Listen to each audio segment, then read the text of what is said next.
किष्किंधा कांड तीसरा सर्ग। हनुमान जी का श्री राम और लक्ष्मण से वन में आने का कारण पूछना और अपना तथा सुग्रीव का परिचय देना। श्री राम का उनके वचनों की प्रशंसा करके लक्ष्मण को अपनी ओर से बात करने की आज्ञा देना तथा लक्ष्मण द्वारा अपनी प्रार्थना स्वीकृत होने से हनुमान जी का प्रसन्न हो। महात्मा सुग्रीव के कथन का तात्पर्य समझकर श्री हनुमान जी ऋष्यमुख पर्वत से उस स्थान की ओर उछलते हुए चले जहां वे दोनों रघुवंशी बंधु विराजमान थे। पवन कुमार वानर वीर हनुमान ने यह सोचकर कि मेरे इस कपि रूप पर किसी का विश्वास नहीं जम सकता, अपने उस रूप का परित्याग करके भिक्षु सामान्य तपस्वी का रूप धारण कर लिया। तदनंतर हनुमान ने विनीत भाव से उन दोनों रघुवंशी वीरों के पास जाकर उन्हें प्रणाम करके मन को अत्यंत प्रिय लगने वाली मधुर वाणी में उनके साथ वार्तालाप आरंभ किया। वानर शिरोमणि हनुमान ने पहले तो उन दोनों वीरों की यथोचित प्रशंसा की, फिर विधिवत उनका पूजन आदर करके स्वच्छंद रूप से मधुर वाणी में कहा, वीरों, आप दोनों सत्य पराक्रमी, राजर्षियों और देवताओं के समान प्रभावशाली, तपस्वी तथा कठोर व्रत का पालन करने वाले जान पड़ते हैं। आपके शरीर की कांति बड़ी सुंदर है। आप दोनों इस वन्य प्रदेश में किस लिए आए हैं?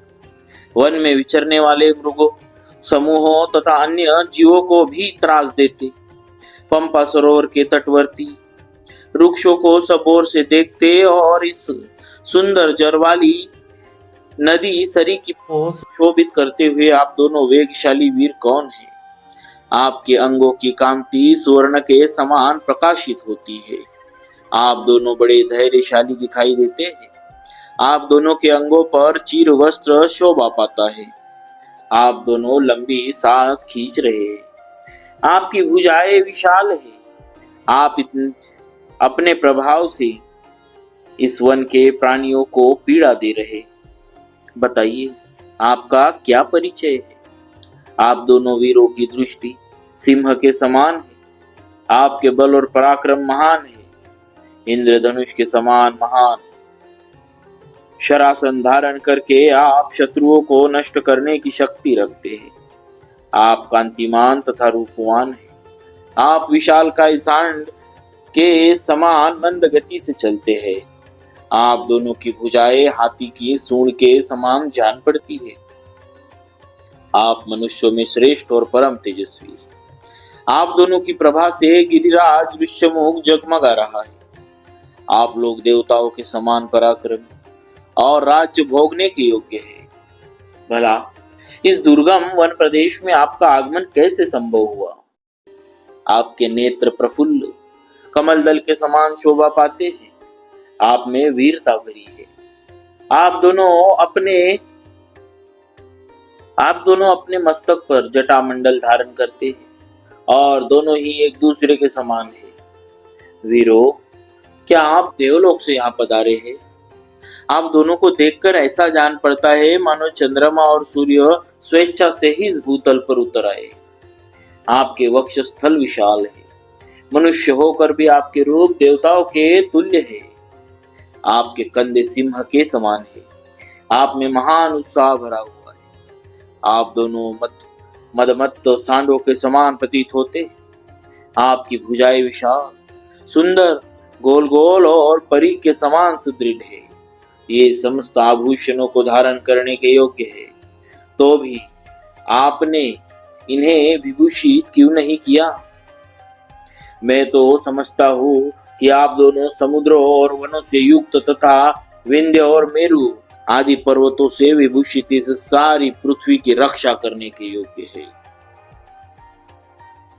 आपके ये दोनों धनुष विचित्र, चिकने तथा अद्भुत अनुलेपन से चित्रित है। इन्हें सुवर्ण से विभूषित किया गया है, अतः इंद्र के वज्र के समान प्रकाशित हो रहे हैं। प्राणों का अंत कर देने वाले सर्पों के समान भयंकर तथा प्रकाशमान तीखे बाणों से भरे हुए आप दोनों के तुनीर बड़े सुंदर दिखाई देते।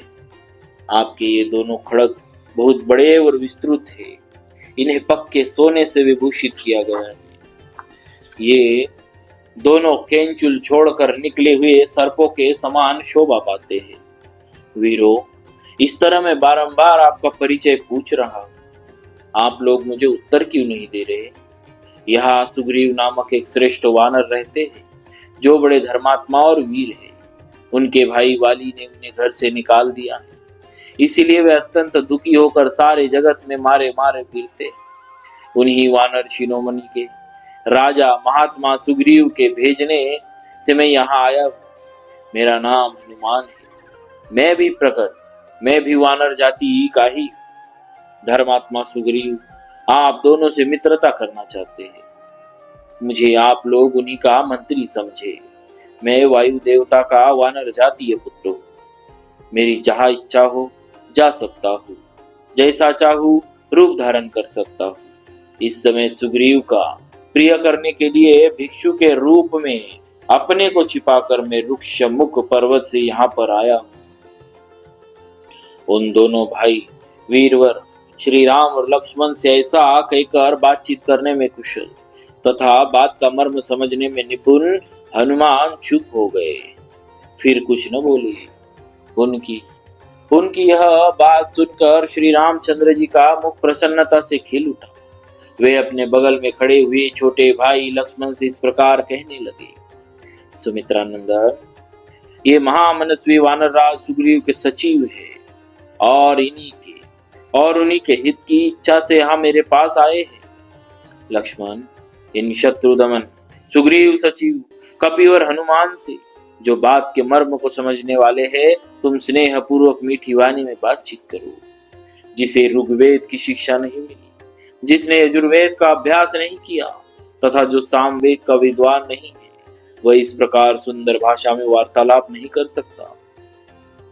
निश्चय ही इन्होंने समूचे व्याकरण का कई बार स्वाध्याय किया है, क्योंकि बहुत सी बातें बोल जाने पर भी इनके मुंह से कोई अशुद्धि नहीं निकली। संभाषण के समय इनके मुख, नेत्र, ललाट, भव तथा अन्य सब अंगों से भी कोई दोष प्रकट हुआ हो ऐसा ज्ञात नहीं हुआ। उन्होंने थोड़े में ही बड़ी स्पष्टता के साथ अपना अभिप्राय निवेदन किया। उन्हें समझने में कहीं कोई संदेह नहीं हुआ।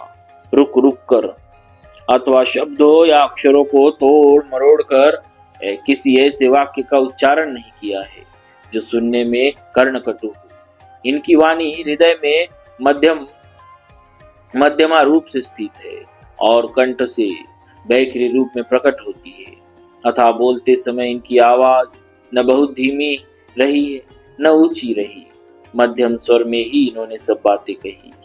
ये संस्कार और क्रम से संपन्न, अद्भुत, अविलंबित तथा हृदय को आनंद प्रदान करने वाली कल्याणमयी वाणी का उच्चारण करते हैं। हृदय, कंठ और मूर्धा इन तीनों स्थानों पर स्पष्ट रूप से अभिव्यक्त होने वाली इनकी इस विचित्र वाणी को सुनकर किसका चित्त प्रसन्न न होगा। वध करने के लिए तलवार उठाए हुए शत्रु का हृदय भी इस अद्भुत वाणी से बदल सकता है। निष्पाप लक्ष्मण, जिस राजा के पास इनके समान दूत न हो, उसके कार्यों की सिद्धि कैसे हो सकती है? जिसके कार्य साधक दूत ऐसे उत्तम गुणों से युक्त हो, उस राजा के सभी मनोरथ दूतों की बातचीत से ही सिद्ध हो जाते हैं। श्री रामचंद्र जी के ऐसा कहने पर बातचीत की कला जानने वाले सुमित्रानंदन लक्ष्मण, बात का मर्म समझने वाले पवन कुमार सुग्रीव सचिव कपिवर हनुमान से इस प्रकार बोले, विद्वान, महामना सुग्रीव के गुण हमें ज्ञात हो चुके हैं।